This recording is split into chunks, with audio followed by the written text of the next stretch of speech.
आता कोर्टाकडे त्यांनी परमिशन मागितलेली आहे यांच्या प्रॉपर्टी सीज करण्याची।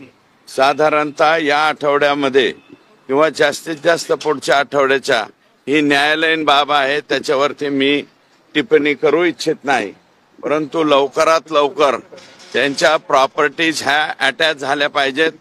प्रॉपर्टीज अटॅच झाल्याशिवाय अन्य गुन्हे जे हे आका करत होते ते उघडे पडणार नाहीत।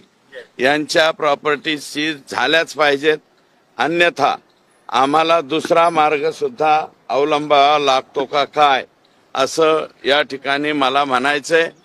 आणि या ठिकाणी आणखी 3 आरोपी, ज्यामध्ये सर्वात सुदर्शन घुले हा जो प्रमुख आरोपी आहे, ज्याने सुरुवातीला संतोष देशमुख यांना गाडीच्या खाली खेचून डायरेक्ट तिकडे गाडीमध्ये त्यांच्या गाडीमध्ये कोंबलेला आहे।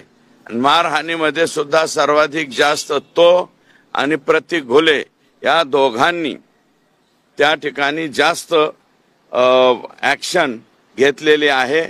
विष्णू चाटे हा आता सध्या 120 ब मध्ये घेतलेला आहे, परंतु त्याला जर व्हिडिओ कॉलिंग करून दाखवली असेल तर तो सुद्धा याच्यामध्ये 302 मध्ये येईल।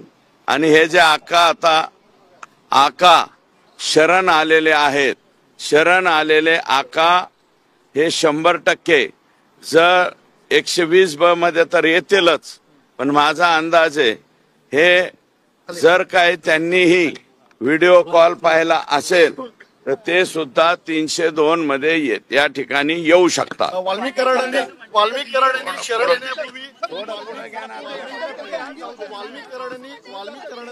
येण्यापूर्वी एक स्टेटमेंट दिलेलं आहे माध्यमांना। त्या स्टेटमेंटमध्ये त्यांनी असं म्हटलं